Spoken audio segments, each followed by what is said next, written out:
Bismillahirrahmanirrahim. Assalamualaikum warahmatullahi wabarakatuh. Alhamdulillah. Alhamdulillahilladzi arsala rasulahu bil huda wa dinil haq liyudhhirahu 'ala ad-dini kulli wa kafa billahi shahida. Asyhadu an la ilaha illallah wahdahu la syarikalah wa asyhadu anna Muhammadan abduhu wa rasuluhu la nabiyya ba'dah. Dengan rasa alhamdulillah senantiasa kita panjatkan puji dan syukur kita kehadirat Allah Subhanahu wa taala. Di kesempatan pagi hari ini, hari Selasa tanggal 14 Juli 2020, bertepatan dengan tanggal 23 Zulqa'dah 1441 Hijrah. Seperti biasa, dengan rasa di agenda pagi kita Embun Pagi, mengawali hari dengan ilustrasi dan ilmu. InsyaAllah kita akan senantiasa berbagi ilmu, berbagi pencerahan, menghadirkan kehidupan kita yang makin syarat dengan makna ibadah dan karya amal soleh. Sebuah titian kehidupan yang tentu saja akan senantiasa menghadirkan kemuliaan, keberkahan, bahkan ampunan insyaAllah subhanahu wa ta'ala. Dengan rasa di kesempatan pagi hari ini insyaAllah ilustrasi kita terkait dengan apa yang Allah firmankan di dalam Al-Quran di surah Yunus ya. Surah yang ke-10 dimulai pada ayat ke-90 insyaallah hingga ayat ke-92. Di ayat ke-90 hingga ayat ke-92 di surah Yunus ini Allah Subhanahu wa taala bertutur terkait dengan kisah tragis dari akhir kehidupan manusia zalim yang namanya diingat, namanya dikenang sepanjang zaman, namun ternyata tatkala diingat, tatkala dikenang karena keburukan-keburukannya, karena kezaliman-kezalimannya yang tentu saja ini semua harus menjadi pelajaran, harus menjadi peringatan berharga bagi mereka-mereka yang beriman, agar kita tidak termasuk dari kalangan mereka yang zalim, mereka yang mendustakan ayat-ayat Allah, yang di penghujung kehidupannya ternyata bernasib tragis. Bukan hanya dihinakan di dunia, tapi juga tentu dihinakan di akhirat. Dan ketika kita baca ayat ke-90 hingga ayat ke-92 ini, maka kita diingatkan dengan penguasa Mesir saat itu, yakni Fir'aun atau Paro Ramses. Kita baca ayatnya di ayat ke-90 hingga ayat ke-92 di surah Yunus. A'udzubillahi minasyaitonirrajim. Wa jawazna bi bani Israil al-bahra fa'atba'ahum fir'aun wa junuduhu baghyaw wa adwa hatta idza adrakahu al-gharaq qala amantu annahu la ilaha illa alladhi amanat bihi banu Israil wa ana minal muslimin. Dan kami selamatkan Bani Israel melintasi laut, kemudian Fir'aun dan bala tentaranya mengikuti mereka untuk menzolimi dan menindas mereka. Sehingga ketika Fir'aun hampir tenggelam, dia berkata, La ilaha illa alladzina amanat bihi banu Israel wa ana minal muslimin. Aku percaya bahwa tidak ada Tuhan melainkan Tuhan yang dipercaya oleh Bani Israel, dan aku termasuk orang-orang yang berserah diri. Kita pendengar, saya ada sedikit gangguan di studio kita ya.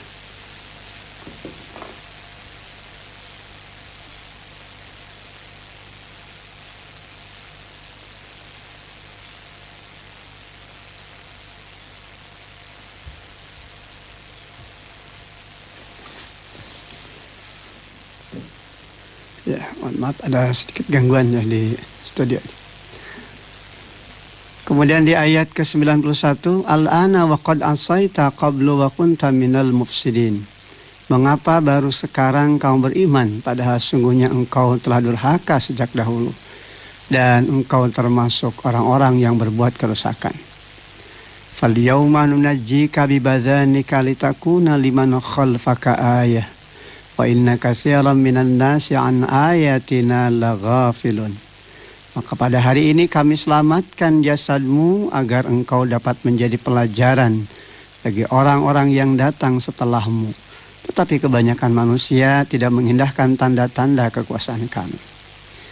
Ngarase, inilah 3 ayat yang tentu saja syarat dengan makna.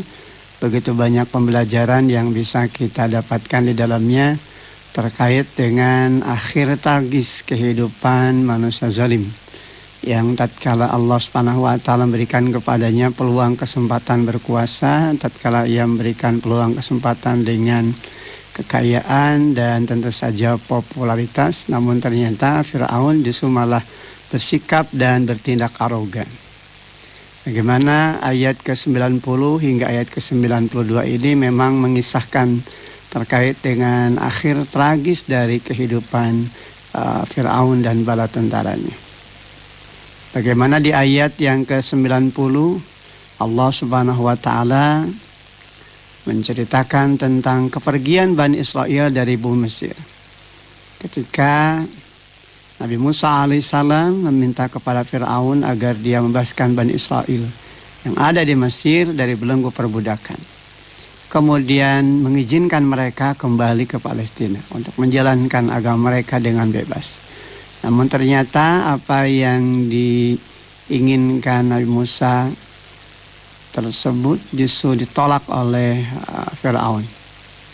Maka pada akhirnya Nabi Musa dan kaumnya lari meninggalkan Mesir.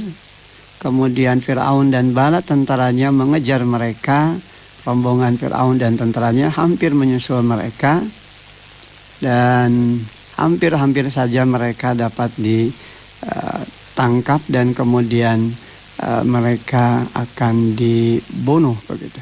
Namun kemudian tatkala Bani Israel merasa ketakutan jika tertangkap oleh pasukan Firaun, maka Musa alaihissalam menenteramkan rombongannya dengan meyakinkan kepada mereka bahwa mereka akan menyaksikan kehancuran mereka, yakni Firaun dan bala tentaranya. Maka Allah Subhanahu wa taala kemudian mewahyukan kepada Musa alaihissalam supaya Nabi Musa alaihissalam memungkulkan tongkatnya ke laut. Laut pun kemudian terbelah. Maka masuklah Musa dan kaumnya berjalan di celah-celahnya yang kering hingga tiba dengan selamat di seberang lautan. Firaun bersama pasukannya kemudian mengikuti jalan yang sama. Namun kemudian tiba-tiba di tengah perjalanan Musa kemudian mengulurkan tangannya ke arah lautan. Maka lautan pun kembali seperti sedia kala. Maka Firaun tenggelam dan ditenggelamkan, ditelan gelombang yang demikian besar. Dan ternyata ketika kematian itu hampir dekat di dalam kehidupannya, dia menyadari bahwa saat-saat kematian itu demikian dekat dengannya. Maka ia pun kemudian berteriak dengan lantang, menyatakan keimanannya kepada Allah dan keimanannya kepada Nabi Musa alaihissalam. Bagaimana Al-Quran merekam peristiwa ini sebagaimana tertera pada ayat ke-90 di hampir penghujung ayat ke-90 di surah Yunus ini.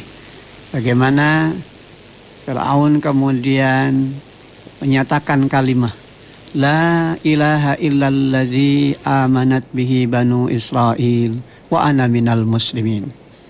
Aku percaya bahwa tidak ada Tuhan melainkan Tuhan yang dipercaya oleh Bani Israel, dan aku termasuk orang-orang yang berserah diri. Nah, inilah pernyataan tauhid ya, pernyataan tauhidnya Firaun di penghujung kehidupannya.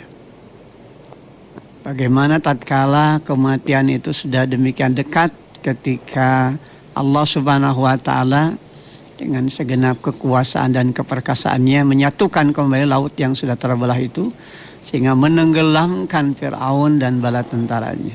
Dan di saat kematian yang hampir dekat itu, maka Firaun pun kemudian menyatakan pengakuan tentang siapa Robnya, pengakuan tentang Nabi Musa ini sebagai nabi dan rasulnya.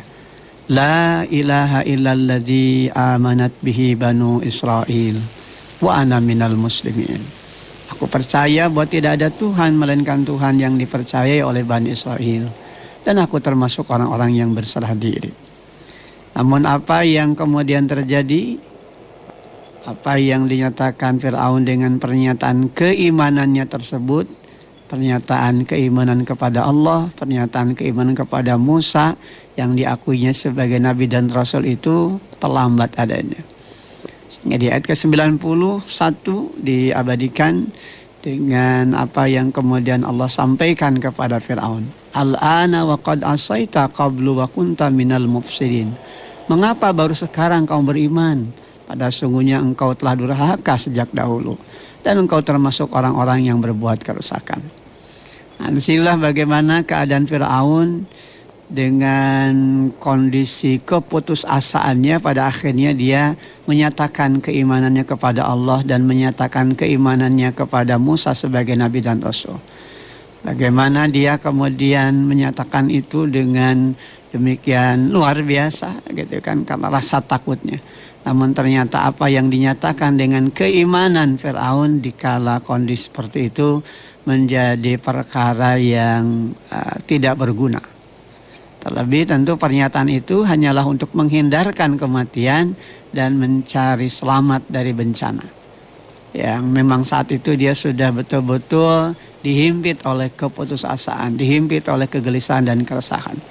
Bisa dibayangkan lautan yang awalnya sudah terbelah dua, kemudian mereka bisa melintasi laut di antara celah-celah yang kering itu. Namun tiba-tiba atas kuasa Allah Subhanahu wa taala, setelah Bani Israel melewati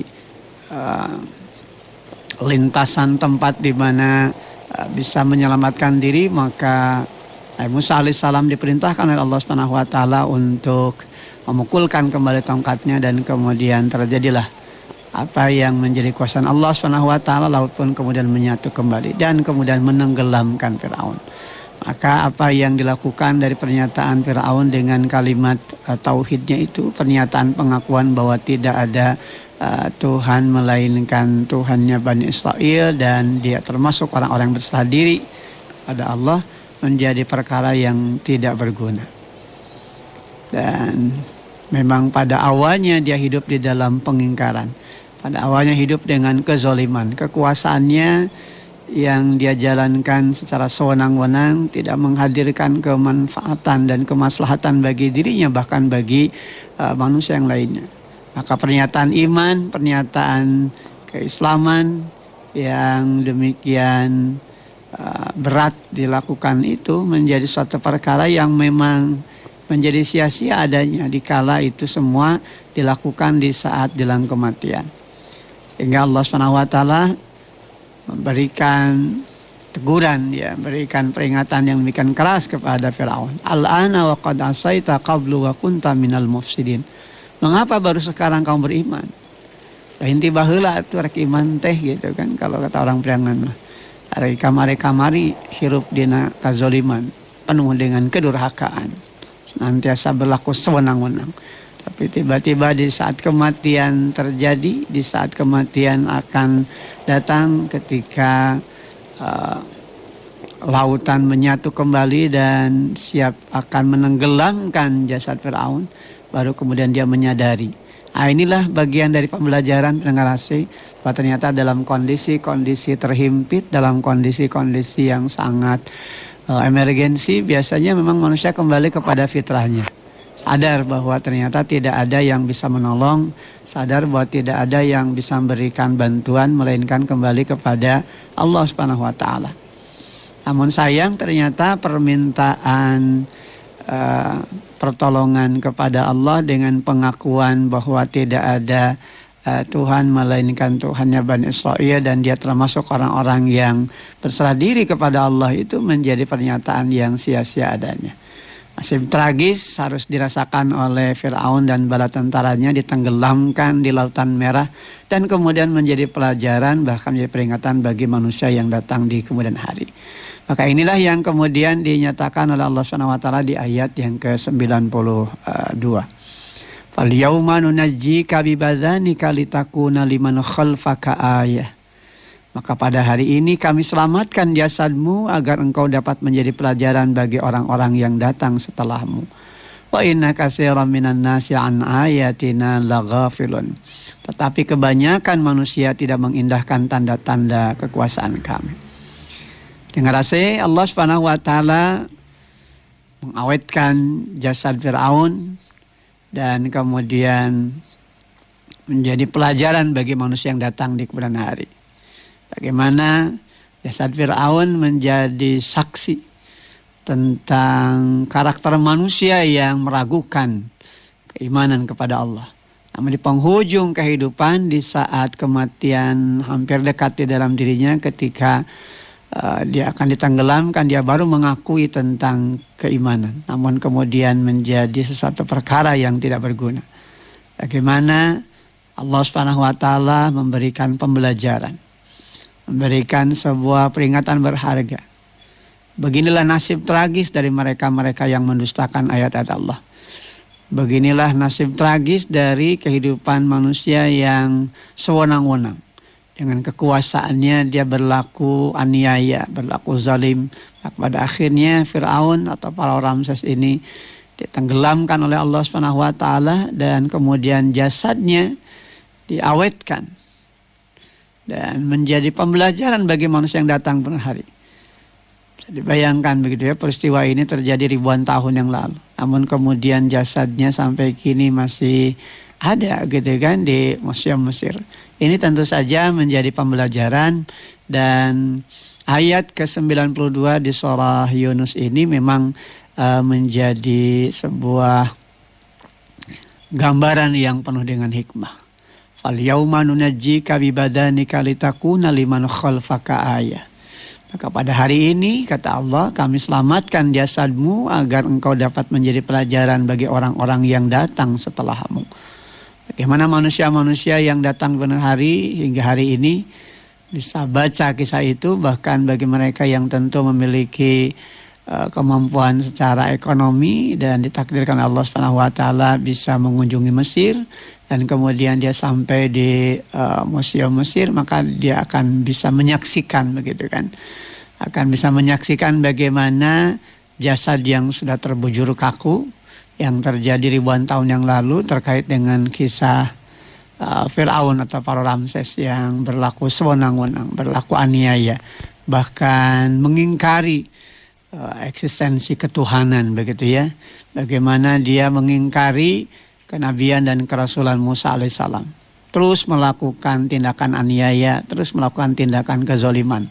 Bahkan pembangkangannya sampai kemudian di puncaknya dia mengatakan faqala ana rabbukumul a'la. Maka katakanlah sungguhnya aku adalah Tuhan yang paling tinggi. Sampai dia mengaku dirinya sebagai Tuhan, bayangkan. Jadi puncak kekuasaan itu pada gilirannya bisa menjadikan manusia arogan, bisa menjadi jumawa, itu kan, sampai kemudian diabadikan di dalam Al-Quran ada kalimat faqala ana rabbukumul a'la. Maka katakanlah sesungguhnya aku adalah Tuhan yang paling tinggi. Nah, begitulah kekuasaan Fir'aun, begitulah kepongahannya, begitulah kesombongannya, arogansinya. Sampai kemudian Allah Subhanahu wa taala memberikan pembelajaran.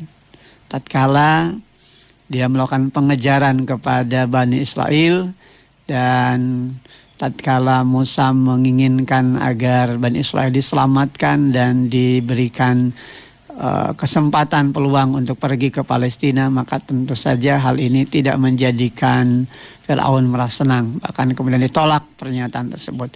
Bahkan kemudian Fir'aun melakukan pengejaran kepada Bani Israel. Sampai kemudian Bani Israel berada di tepi Lautan Merah.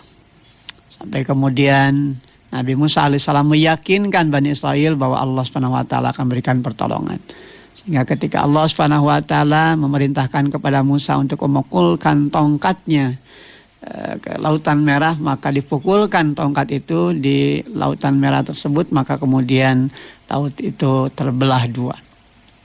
Maka Bani Israel dan Musa alaihissalam bisa melintasi lautan dan mereka bisa berjalan di antara tepi-tepi yang kering begitu kan. Sampai kemudian mereka berada pada tujuan yang mereka harapkan. Di saat ketika Fir'aun dan bala tentaranya akan menangkap mereka, dan dalam waktu yang demikian luar biasa, Allah Subhanahu wa taala kemudian memerintahkan kepada Musa alaihissalam untuk memukulkan kembali tongkatnya, dan tatkala tongkatnya dipukulkan maka bersatu kembali lautan tersebut. Semua tentu saja bagian dari ayat-ayat Allah, bagian dari tanda-tanda kebesaran Allah Subhanahu wa taala. Apa yang kemudian terjadi pada kisah Firaun atau Farao Ramses ini tentu saja syarat dengan makna, syarat dengan pelajaran, bahkan peringatan berharga. Betapa akhir tragis dari kehidupan manusia yang zalim, manusia durjana, dia dikenang, dia diingat karena kezalimannya. Ini juga adalah bagian dari gambaran manusia legendaris sepanjang zaman. Namun sayang, keterkenalannya, ketokohannya justru menjadi simbolik dari gambaran manusia yang durjana, dari manusia yang zalim. Maka tatkala puncaknya jelang kematian, dia menyatakan kalimat la ilaha illalladzi amanat bihi banu Israil wa ana minal muslimin. Aku percaya bahwa tidak ada Tuhan melainkan Tuhan yang dipercayai oleh Bani Israel. Dan aku termasuk orang-orang yang berserah diri. Maka pengakuan seperti ini menjadi perkara yang sia-sia adanya. Allah kemudian tadi di ayat ke-91 memberikan penegasan yang demikian tajam kepada Firaun. Al-ana wa qad asaita qablu wa kunta minal mufsidin. Mengapa baru sekarang kamu beriman? Padahal sungguhnya engkau telah durhaka sejak dahulu dan engkau termasuk orang-orang yang berbuat kerusakan.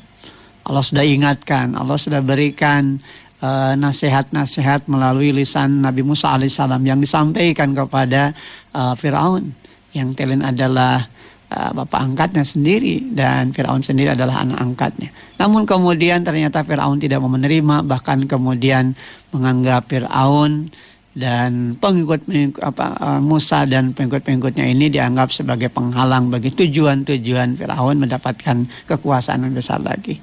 Maka kemudian apa yang dinyatakan dengan pernyataan pengakuan akan ketuhanan dan pengakuan bahwa Musa alaihissalam sebagai nabi dan rasul di penghujung kehidupan Firaun menjadi perkara yang sia-sia. Bahkan puncak dari kisah ini adalah bagaimana ketika Allah Subhanahu wa taala telah menjadikan jasad Firaun ini menjadi pelajaran bagi manusia yang datang di kemudian hari, diawetkan begitu kan. Hingga hari ini kalau kemudian mereka-mereka yang berkesempatan pergi ke museum Mesir maka akan bisa melihat jasad atau bugang kata orang Sunda gitu ya dari badan Firaun yang menjadi kisah penting dari akhir tragis kehidupan yang zalim. Fal yauma nunajjika bi badanika litakuna liman khalfaka ayah. Maka pada hari ini kami selamatkan jasadmu agar engkau dapat menjadi pelajaran bagi orang-orang yang datang setelahmu. Wa inna katsiran minan nasi an ayatina laghafilun. Tetapi kebanyakan manusia tidak mengindahkan tanda-tanda kekuasaan kami. Banyak manusia yang justru malah terjebak di akhir kehidupan ini pada kehidupan yang penuh kesia-siaan, bahkan penuh dengan kecelakaan. Akhir tragis kehidupan manusia yang zalim ini berujung pada kematian, namun kemudian kematian mereka adalah kematian yang penuh dengan kehinaan dan kebinasaan. Maka sekali lagi pendengar kasih, ini adalah pembelajaran agar kita tidak termasuk di kalangan mereka-mereka yang baru mau mengakui akan eksistensi ketuhanan justru di saat ketika kematian semakin dekat di dalam kehidupannya. Mereka yang demikian arogan, demikian jumawa begitu ya, tidak mau mengakui Allah sebagai Rabbnya, bahkan kemudian menyatakan tidak ada Tuhan melainkan dirinya sendiri begitu kan. Ini sungguh merupakan kezaliman yang sangat luar biasa. Bagaimana Fir'aun di dalam ayat lain mengatakan faqala ana rabbukumul a'la. Maka katakanlah sesungguhnya aku adalah Tuhan yang paling tinggi. Dia menyatakan dirinya sebagai Tuhan bahkan dengan arogansi karena kekuasaan, karena kehebatan dirinya. Namun ternyata akhir tragis kehidupannya justru malah berada dalam kehidupan yang sangat mengenaskan. Menjadi pelajaran bagi manusia yang datang kemudian hari, namun tentu pelajaran yang harus bisa dijadikan teguran. Jangan sampai perilaku seperti Firaun atau Farao ini diikuti jejaknya. Karena ini adalah bagian dari perilaku yang betul-betul menjadi bagian dari perilaku yang merusak. Kehadirannya, keberadaannya hanya menjadi madarat, ya kan? Bukan hanya bagi dirinya, bahkan bagi manusia yang lain. Maka ini Sekali lagi menjadi hikmah, menjadi peringatan, bahkan pelajaran sangat berharga. Ketika Al-Quran menuturkan kisah-kisah terkait dengan akhir tragis manusia yang zalim, pada dasarnya kembali agar kita tidak termasuk di kalangan mereka-mereka yang zalim, harus menghindarkan dari perilaku kezaliman, dan tentu kita berjuang, berusaha agar kita termasuk di kalangan mereka-mereka yang di penghujung kehidupannya berada pada garis kemuliaan dan keberkahan. Karena inilah bagian dari kenikmatan hidup sesungguhnya. Karena akhir kehidupan yang baik itu pada akhirnya akan membawa kebaikan. Sebagaimana penghujung dari akhir kehidupan yang buruk tentu saja hanya akan membawa keburukan. Maka tengoklah bagaimana kisah Fir'aun dan bala tentaranya ketika mereka menentang ayat-ayat Allah, ketika mereka menafikan keberadaan Allah dan tidak meyakini Musa alaihissalam sebagai nabi dan rasul yang menyampaikan kebenaran kepada mereka, bahkan kemudian mereka lecehkan, mereka bully, mereka hinakan, bahkan kemudian dikejar-kejar untuk dibunuh. Maka pada akhirnya ternyata mereka pun berhadapan dengan kondisi yang sangat mengenaskan. Ketika Allah Subhanahu wa taala tenggelamkan pasukan Firaun, demikian juga Firaun ditenggelamkan, dan jelang kematiannya ternyata Firaun baru mau mengakui tentang siapa Rabbnya. Namun sekali lagi, pernyataan keimanan di penghujung kehidupan saat ketika kematian sudah dekat di dalam kehidupannya menjadi perkara yang tidak berguna adanya. Mudah-mudahan 3 ayat di surah Yunus di ayat ke-90 hingga ayat 92 ini senantiasa menjadi inspirasi berharga, menjadi ilmu yang selayaknya kita jadikan cermin untuk melihat dan menapaki kembali perjalanan kehidupan kita, agar kita tidak termasuk dari manusia yang arogan, agar kita senantiasa mengedepankan nilai-nilai tawadu, nilai-nilai rendah hati, dan tentu saja pendengar AC, ketaatan, ketundukan dan kepatuhan kita hanya semata-mata kita pasrahkan kembali kepada Allah Subhanahu wa taala. Dan inilah sesungguhnya dari jalan hidup yang akan menyelamatkan kita. Kita berhindar diri, kita berlindung diri kepada Allah, jangan sampai kita termasuk orang-orang yang zalim, yang di penghujung kehidupan justru oleh Allah diperlihatkan bagaimana nasib tragis mereka. Bahkan ketika Fir'aun diawetkan jasadnya, inilah bagian dari sebuah pembelajaran, inilah bagian dari sebuah peringatan betapa merugi manusia yang zalim, dan tidak akan berguna bagi dirinya apa yang telah mereka usahakan dikarenakan keingkaran dan pengingkarannya kepada hukum-hukum Allah Subhanahu wa taala.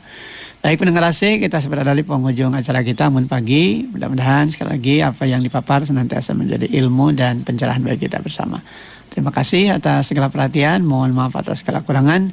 Subhanakallahumma wa bihamdika asyhadu an la ilaha illa anta astaghfiruka wa atubu ilaik. Walhamdulillahirabbil alamin. Assalamualaikum warahmatullahi wabarakatuh. Alhamdulillah.